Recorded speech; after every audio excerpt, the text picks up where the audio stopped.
Yeah, so the status of the rescue chicks, we've definitely been getting a lot of questions about this and concerns, obviously, as were we, with the rescues of Iniko and the evacuations of Iniko and 1033, who the LA Zoo staff named Eva, short for evacuate, which I just love the name personally. It's just fits perfect. And so just last week, not last week, a couple weeks ago, they were able to get, again, both these birds are being watched really close because of what they went through. And Nico, thankfully, initially looked like she was injured. And then upon evacuation and time in captivity, that injury she had was superficial, thankfully, and not a long-term injury. And she was able to recover pretty quickly. And we still feel good about getting Iniko out of the mix because of what happened at the end there with 729 Ninja coming in and disrupting things. And we think he was trying to do a territory kind of takeover move. Obviously, Redwood Queen was there to protect her chick, and they all went falling out. But we just thought because of the drama and what Iniko had already been through, and we knew how well LA Zoo not only takes care of birds, but how well they are at rearing birds, that Iniko would be in good hands, and that we would get another shot at getting Iniko back out in the wild come next fall. And the same for Eva. Eva, different issues. They weren't immediately apparent when we evacuated Eva because of a fire that was approaching. We had a window to get her out. And again, it was a single parent nest. So we got Eva out. And it was because of the fire. And it was after she was in captivity a while. They noticed she had an injury they think happened when she was a really small chick in the nest. We will never probably know what exactly. She may have gotten attacked by a predator like a golden eagle may have come in and tried to grab her, and she fought it off and maybe injured herself. But she had a lower spine issue going on, and again, the fortunate thing, she's young, so they've been watching it heal, and she's healing really well, and was just released out into the same pen with Iniko, and that was a huge step for Eva. So we're excited, and the hope is that by come fall 2021, we have both these birds coming back for release, which would most likely be at San Simeon. And, it's not Big Sur, but their nests weren't really, the Big Sur release site wasn't exactly where their nest was either. So the San Simeon site's really a better spot for young birds to get their feet on the ground, whether it be wild fledged birds like Eva and Iniko, or release birds. At that point, they want to be around birds their same age, and we think they'll have a better group to socialize with and have a bond with, and down the road potentially meet a bird in that young group that they'll end up nesting with. So there's a lot of silver linings to keeping them with the next release cohort that goes out at San Simeon, because we were asked that question, why would we release them at San Simeon? And that's the main reason, is we think the advantages outweigh of the effort of going to release them in Big Sur. We don't think it would actually be the best, give them the best shot. And will 190, Redwood Queen recognize Iniko? I'm sure she'll know her own chick, but Iniko will be at an age when she would have naturally, Iniko would have moved on, and Redwood Queen would have started nesting again. So again, those are the natural patterns, and we're just trying to follow those. That's been our success. That's been our recipe for success ever since we've been releasing. We really try to listen to the birds and follow the foundations of condor biology and what we do. So and so those two birds are in great hands. The latest on those two, I got an update earlier this week, both progressing well. And again, Eva's recovery is going to be a little slower than Iniko, but Iniko is well on her way. So we're excited, and again, fingers crossed that things continue to go well for Eva. And then the status of the wild chicks. This photo was this is our wild chick in Big Sur that is still out there, 1030.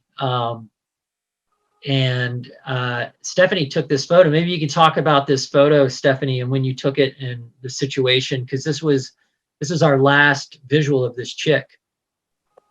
Yeah. So when we had to wait a while to go back in our like sanctuary and like any of the areas that were burned. And so when we finally got access to go back in burned areas, I went up to go check on this chick because we haven't known the status of it since the fire, the Dolan fire. And sure enough, when I came up to search for it, I went to its tree and it had poked its head out and had already been hopping around the branches. And so it was following its dad, 652. And he was just hanging out with this chick. And it was really nice to see the chick doing well, hopping around with the branches. And that was the last time that we saw it. And ever since, we've been keeping an eye out for it. That I was telling folks that's pretty normal. You know, we get lucky sometimes and can see these young fledged birds flying around, but they're pretty. The parents keep them pretty protected and pretty, you know, out of view. It's I mean, in Big Sur, they're like needles in the haystack. So they, you know, it's we definitely have to be in the right place at the right time to see them. And what I think, we said this on the last Zoom. I think the first place we'll probably see this chick is on the camp. Up at the release site. So that'd be pretty exciting. And so for all of you who regularly tune into the Big Sur Cam, definitely keep an eye out for an untagged bird because it most likely will be 1030. Because again, this bird is untagged, truly wild, just out there flying around.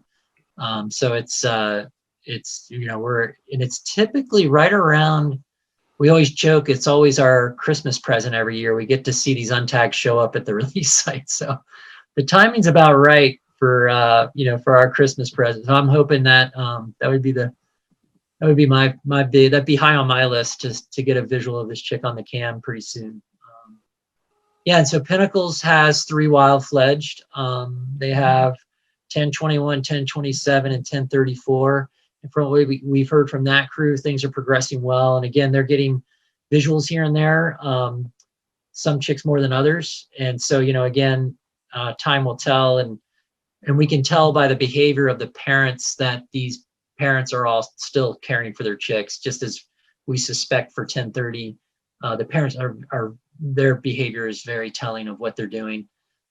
So we're pretty confident. We still have 4 wild fledged chicks out there doing well.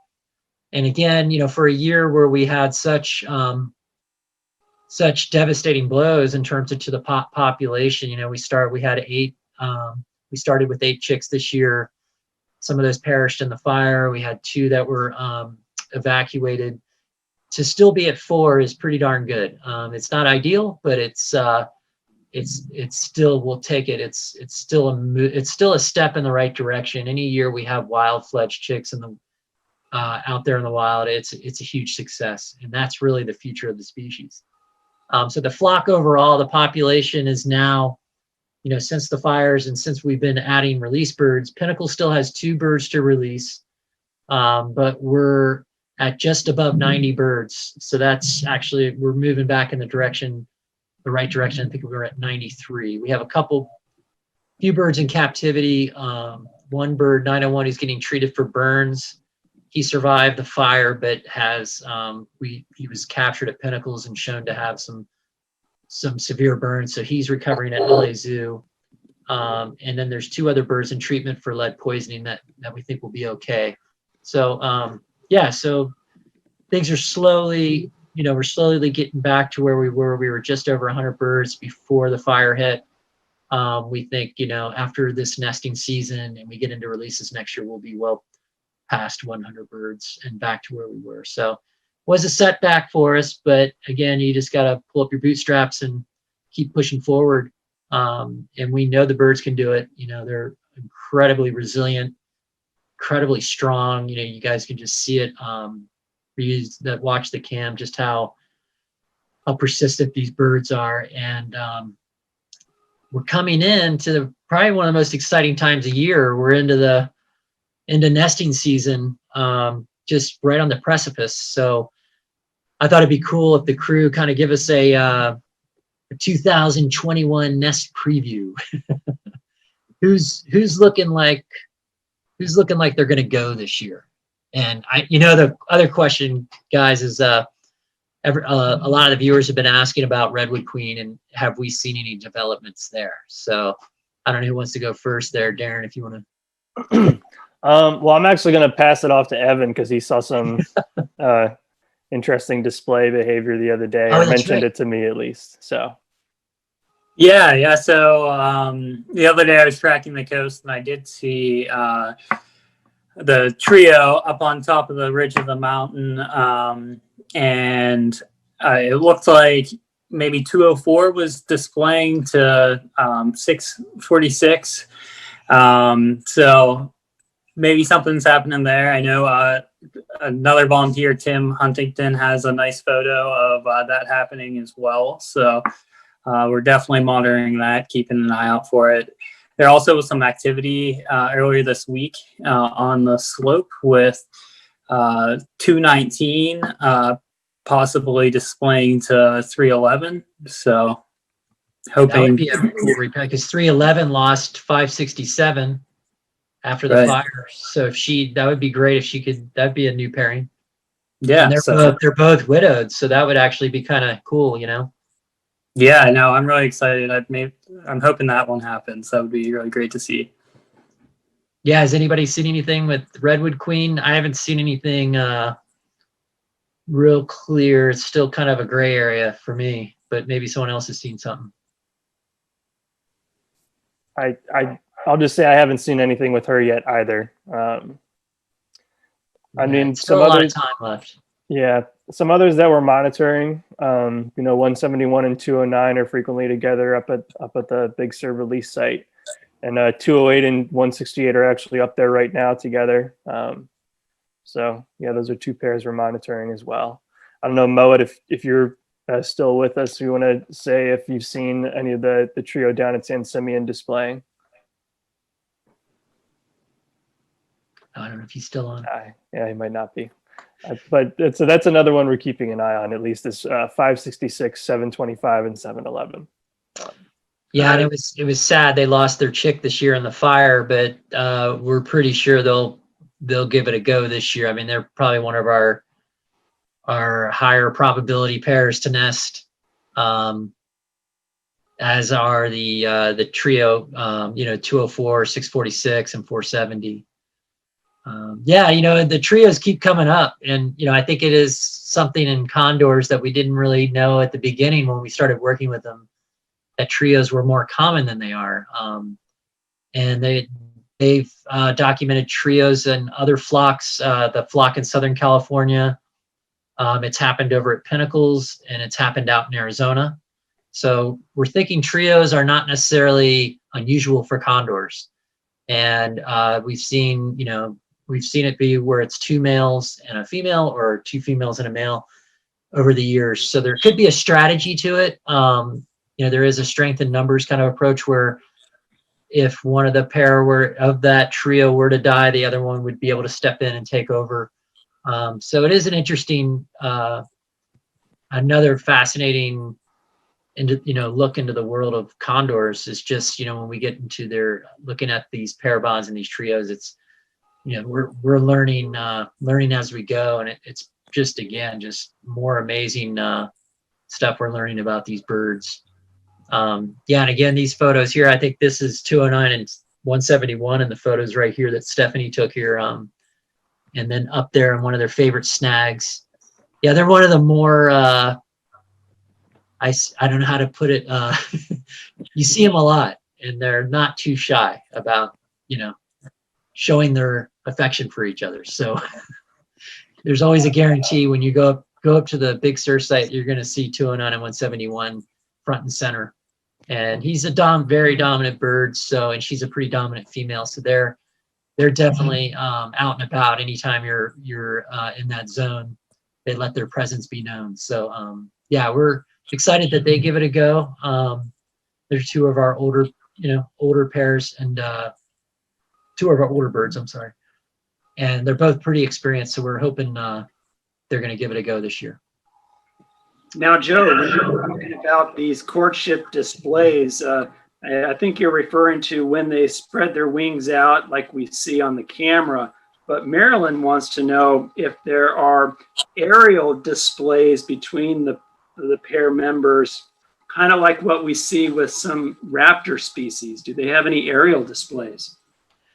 You know, they definitely do some aerial stuff. It's not well understood. You know, I know, you know, it's pretty, like if you ever watch Golden Eagles, they do a real elaborate roller coaster flight with aerial display to each other, and other raptors will do something similar. With condors, we have seen like chasing, you know, we'll see them chase each other in a playful way, almost like, you know, you'll see pairs, you know, they're a pair, they're not actually aggressive. So there is some aerial, you know, some aerial kind of courtship type stuff that goes on, but the most famous is obviously when they hold their wings out, the males do and tip their heads back and forth and really put on the show for the female. And yeah, and right now, you know, you'll be watching on that Big Sur cam, and some days one male will start displaying and then a bunch of other males will start displaying, and they're not even necessarily displaying to a female, they're just doing it because he's doing it. So it's sometimes pretty funny. There's just like a big chain reaction of birds doing display, especially the younger males are probably just trying to emulate these older birds they kind of look up to. So it'll be exciting to watch in the coming months on the cam. Yeah, especially late January, February, things are going to really vamp up. You know, just we're coming right into it. Hey, Joe, just as we're after 5 o'clock, but I do have one question that has come up with the pre-questions, but the redwood tree that Iniko was in seemed to have a lot of damage. Is there any ideas of whether that would be used again? And if not, maybe what we have plans to do with the camera that's in it? Oh, that's a good point. That's still on our, the tree is definitely usable. It was burned, but the area where the bird's nest is totally fine. In terms of how strong the tree is, we're still evaluating it and whether it's safe enough for us to go in and get the camera. So we're going to get through the winter and just, and again, 190 Redwood Queen might jump in there with a new mate and start using it this year. It's not out of the question that she could be back in that same nest with an egg in a couple months. So if that's the case, we'll try to salvage the cable that got burned coming down and try to get that camera going again, and leave it in there, obviously, if she's in there already. So that would be the step, but it's really right now just a human safety issue. It's just the tree itself, even professional arborists, you know, it's a hard tree to evaluate because it's so big and it burns so much of the bottom, you know, not enough to where the condors would potentially knock it over, but it's just putting humans into the mix is definitely, there's enough of a question there that we may not want to take the risk. So we may not ever be able to get that camera down. And just real quick, Joe, has there been any sightings of Pasqual? A lot of people are still interested and love Pasqual, who came before Iniko, I guess a couple of years ago from that same nest. Any recent sightings of that bird? Yeah, you know, I think it's really interesting is he tends to hang out over at pinnacles. You know, here he was a coastal wild fledge, you know, in the redwoods, and he's totally attracted to that area over there, which is pretty much the complete opposite of Big Sur in terms of habitat. You know, it's very dry and rocky. You know, obviously the pinnacles is just an amazing spot, but yeah, that we don't see him too often on the coast because he's taken such a liking to the pinnacles, and you know, he might end up nesting there down the road. So really cool. You just never know what these birds are going to do. We have seen that pattern that birds born on the coast tend to move inland, and birds that born near pinnacles tend to come to the coast, and you know, it's kind of a cool exchange.